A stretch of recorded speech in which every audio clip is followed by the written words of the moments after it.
اعوذ باللہ من الشیطان الرجیم بسم اللہ الرحمن الرحیم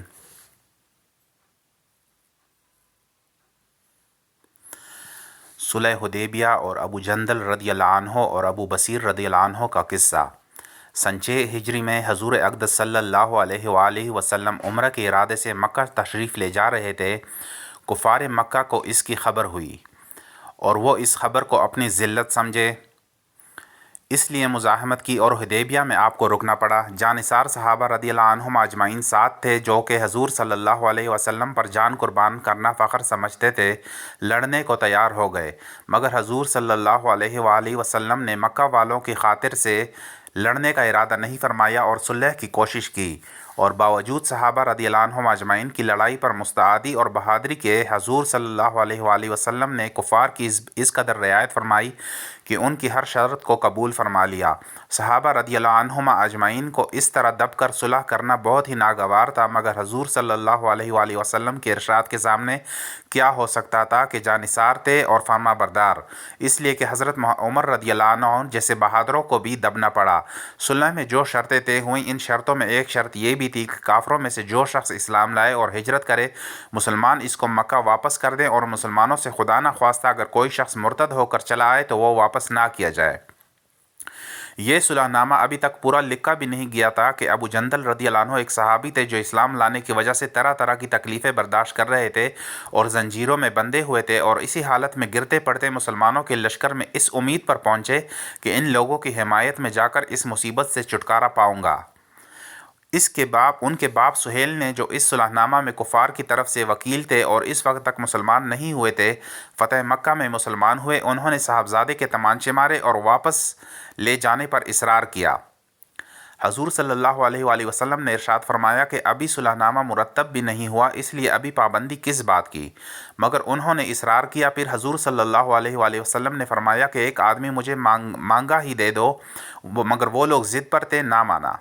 ابو جندل رضی اللہ عنہ نے مسلمانوں کو پکار کر فریاد بھی کی کہ میں مسلمان ہو کر آیا اور کتنی مصیبتیں اٹھا چکا، اب واپس کیا جا رہا ہوں۔ اس وقت مسلمانوں کے دلوں پر جو گزر رہی ہوگی اللہ ہی کو معلوم ہے، مگر حضور صلی اللہ علیہ وسلم کے ارشاد سے واپس ہوئے۔ حضور صلی اللہ علیہ وسلم نے تسلی فرمائی اور صبر کرنے کا حکم دیا اور فرمایا کہ ان قریب حق تعالی شانہ تمہارے لیے راستہ نکالیں گے۔ صلح نامہ کے مکمل ہو جانے کے بعد ایک دوسرے صحابی ابو بصیر رضی اللہ عنہ بھی مسلمان ہو کر مدینہ منورہ پہنچے۔ کفار نے ان کو واپس بلانے کے لیے 2 آدمی بھیجے۔ حضور اقدس صلی اللہ علیہ وسلم نے حسب وعدہ واپس فرما دیا۔ ابو بصیر رضی اللہ عنہ نے عرض بھی کیا کہ یا رسول اللہ، میں مسلمان ہو کر آیا، آپ مجھے کفار کے پنجے میں پھر بیچتے ہیں؟ آپ صلی اللہ علیہ وآلہ وسلم نے ان سے بھی صبر کرنے کو ارشاد فرمایا اور فرمایا کہ انشاءاللہ ان قریب تمہارے واسطے راستہ کھلے گا۔ یہ صحابی رضی اللہ عنہ ان دونوں کافروں کے ساتھ واپس ہوئے۔ راستے میں ان میں سے ایک سے کہنے لگے کہ یار، یہ تلوار تو بڑی نفیس معلوم ہوتی ہے۔ شیخی باز آدمی ذرا سی بات میں پھول ہی جاتا ہے۔ وہ نیام سے تلوار نکال کر کہنے لگا کہ ہاں، میں نے تو بہت سے لوگوں پر اس کا تجربہ کیا ہے۔ یہ کہہ کر تلوار ان کے حوالے کر دی۔ انہوں نے اسی پر اس کا تجربہ کیا۔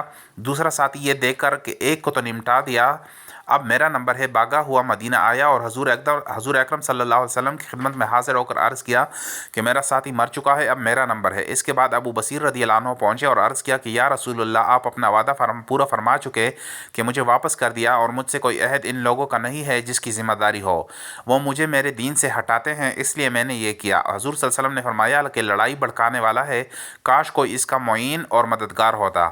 وہ اس کلام سے سمجھ گئے کہ اب بھی اگر کوئی میری طلب میں آئے گا تو میں واپس کر دیا جاؤں گا، اس لیے وہ وہاں سے چل کر سمندر کے کنارے ایک جگہ آ پڑے۔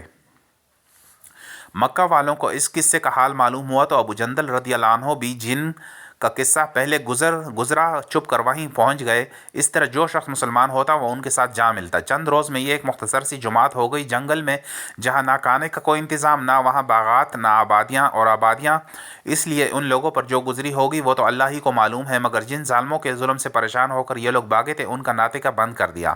جو قافلہ ادھر کو جاتا اس سے مقابلہ کرتے اور لڑتے، حتیٰ کہ کفار مکہ نے پریشان ہو کر حضور صلی اللہ علیہ وسلم کی خدمت میں عاجزی اور منت کر کے اللہ کا اور رشتہ داری کا واسطہ دے کر آدمی بھیجا کہ اس بے سری جماعت کو آپ اپنے پاس بلا لیں کہ یہ معاہدے میں تو داخل ہو جائیں اور ہمارے لیے آنے جانے کا راستہ کھلے۔ لکھا ہے کہ حضور صلی اللہ علیہ وسلم کا اجازت نامہ جب ان حضرات کے پاس پہنچا تو ابو بصیر رضی اللہ عنہ مرض الموت میں گرفتار تھے۔